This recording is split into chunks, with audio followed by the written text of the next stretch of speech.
So recently I added hand tracking to Jigsaw 360, and I wanted to talk about the experience of adding the hand tracking, limitations I came up with and workarounds I did.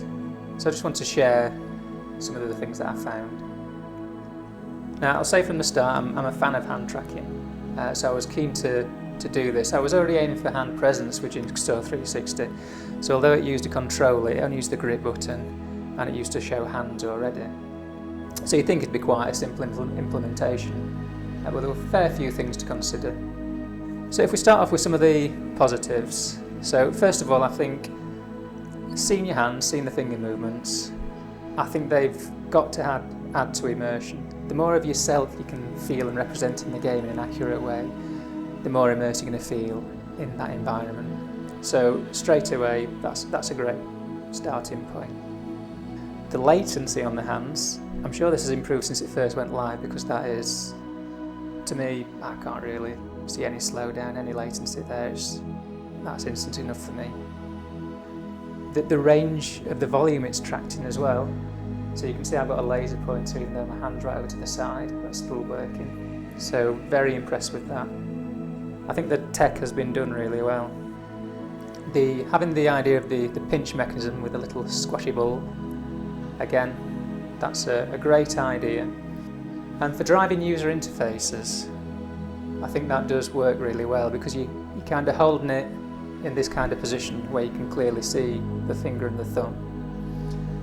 So having a laser pointer out to these things makes it a very easy and seemingly fairly reliable way of selecting items.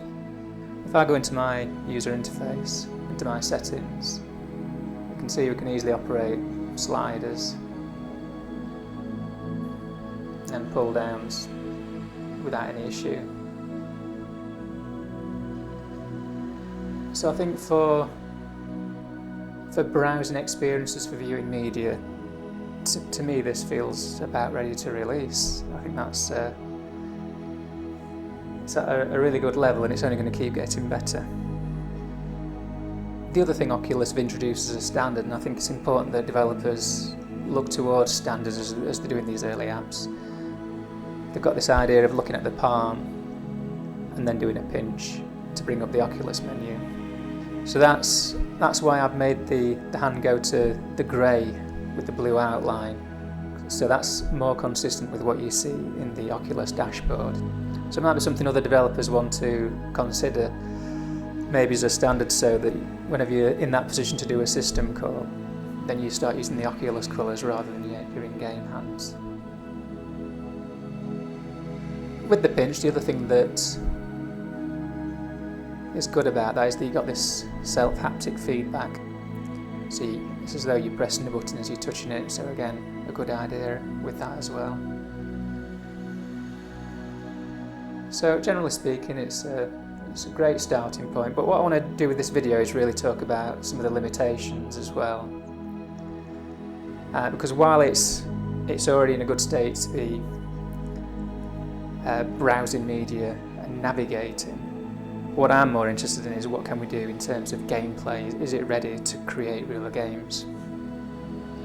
So, with Jigsaw 360, one of the things you can do is you get this sphere of the jigsaw, and you can grab it and you can rotate it. So rather than using a grip, I'm using the pinch to try and stick with the Oculus standards. So you can see we're using the bulb, we're grabbing it, and if I rotate my hand, it rotates the sphere. So all well and good with that, but even with that simple thing there were some considerations. So as I say, with going through a user interface, you can clearly see the thumb and the finger. When you start to interact with things such as this, I'm rotating my hand, then my thumb, as I get to this point, starts to occlude the finger. And that means Oculus has got to make some assumptions about where those digits are. And I had to do a little bit of extra work on there. So I do a trace against the thumb and the finger to test whether the actual model in-game looks like it's getting occluded. And if they are, then even if the pinch stretches out a little bit, I still assume that pinch is still active. And what I've found is that it's the position of your other fingers that control the strength of that pinch. So if your fingers are outstretched like this and you're pinching, you can see they're not really coming together because Oculus is assuming, when it can't see them clearly, that it's probably following these other fingers a little more. So I've got a little pop-up that comes over on this side and it says, to make your pinch more accurate, close these 3 fingers, and that will make Oculus think that it's more likely that you're in a pinch position. Now I'm hoping that will be improved in the API in the future, because I think once you establish a pinch, if these fingers are, whether they're closed or open, as long as they don't change position, then I think you should lock in that pinched position rather than just using whether they're extended or closed for the other fingers. So I'm sure we'll see more improvements like that, but for the time being developers will need to code around some of these things. Let's say that's generally working okay, and it works more reliably if you close those 3 fingers. So that was one of the first things I encountered. Now when you are driving user interfaces, if you've got your hands up here, they're tracking well, and you're not going to accidentally click on something because you've got to lift your hand up and operate them. So this kind of level is great for interacting, whether it's browsing or even picking pieces up. Unfortunately in my game I've got a jigsaw tray down here and you can pull pieces out of this to assemble.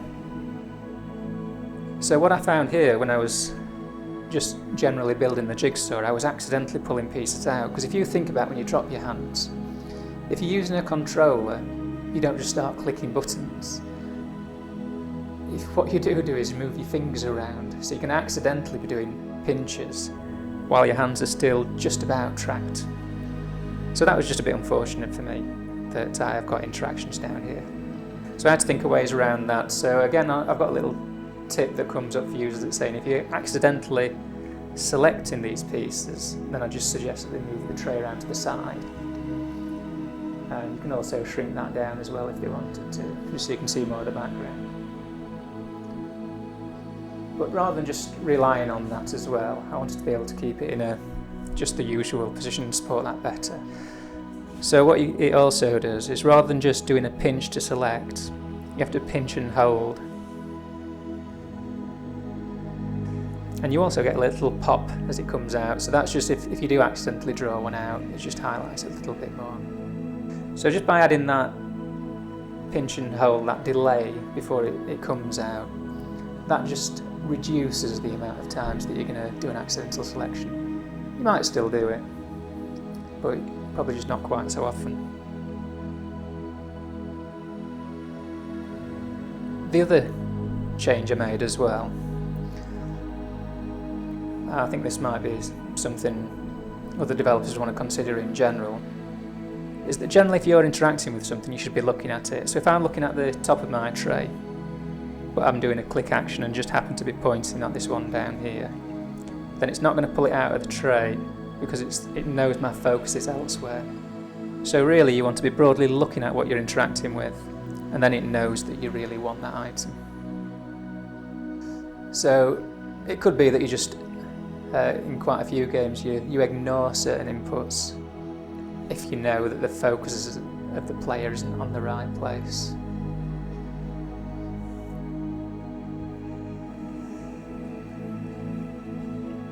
So you'll see I'm using detached interactions here, and again I've always was doing this with the controllers as well. So whereas the hand has quite a little bit of jitter to it, it's not enough to be too annoying, but if you attach something directly to the hand, the jigsaw piece would just be jittering, and that would look bad. So Oculus have got this idea that the little squishy bulb is detached from the hand, it moves separately, and that smooths out any interactions. And that was an approach I was already taking anyway, so my jigsaw piece is further detached from the bulb, and it just makes it more fluid as you move it around. And as I say, with the tracking it's pretty good. If I move that fast, it still keeps the pinch, which I'm quite pleased with that as well. Another approach I was already taken here that I think is applicable is that with the Jigsaw, when you're assembling it, it knows where you're trying to put it. That's got a location you're aiming for. So when you get close to that, it kind of sucks it into it as this snapping setting. And that's something you could use as well generally in games. That VR already does it in a lot of places anyway, so it'll just draw it into the final location and change the orientation of it for you. And I think that's another advantage of having these detached interactions. If something's on a beam, it feels more acceptable that it kind of drifts away from your hand at the appropriate point and clicks itself into place. Whereas if you attach something directly into your fingers and it starts drifting away, it doesn't feel quite as right. Another thing I was really pleased with the Oculus approach is that if I'm using my hands in the game and I decide it's glitching out a bit much, maybe the lighting environment isn't right, I can just go and grab my controllers. So if I just go and grab a controller now, as soon as you start using those, then you're back to your controller-based hands and just carry on playing the game. And I think that's a really good move as well. Likewise, if your batteries are running low and the game supports both, just stick them down and you can switch straight back to your hands again. So I think that's great that you don't have to exit the application and come back in a different mode. You can just switch as you're playing. So you'll see as I'm activating my hands, it's automatically done this pop-up. So I'm just telling users there, so to keep these three fingers closed, to do a pinch and hold when you're selecting from the tray, and if you're picking pieces up accidentally, move the tray out of the way. So there's a free demo of this, so you can go and try it yourself and see how well you think it works. I would say that it's perfectly playable. You can definitely do all these jigsaws with ease. You will get little instances where you think you've released it and you'll still end up dragging a little away, or you think you've grabbed it and you'll not quite grabbed it. So what you end up doing is playing a little more slowly and a little bit more deliberately to compensate for the slight inaccuracies with the mechanism. So compared with a controller, you've got to be a lot more forgiving with hand tracking. And that's something we're going to have to think about as developers. So when we're making new experiences, how do we work either around or within these limitations and not make the user feel as though they've got this really inaccurate, glitchy controller that they're using. You have to kind of build all these limitations into the narrative and the explanation of the game.